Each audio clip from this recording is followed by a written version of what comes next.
நீங்கள் அங்கே சரி இருப்பீங்கன்னு சொல்லிட்டு தான் நான் கவிக்கு ஃபோன் பண்ணேன். 2 கேரை வந்துச்சு. தான் இருக்கேன். இது வந்து ஷார்ட்டாக இருக்கு.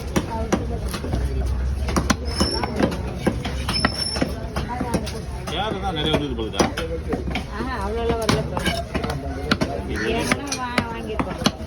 கேரை தானே வந்து இங்கே வந்து அங்கே அந்த கலர் ஒன்றும் இல்லைப்பா. அந்த கலர் ஒன்றுமே இல்லை. பெரிய கேரை தான் வந்தது.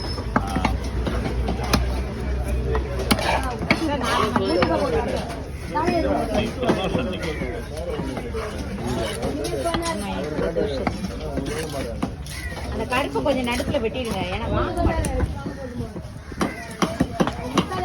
பாதி அதே வருதுக்கா.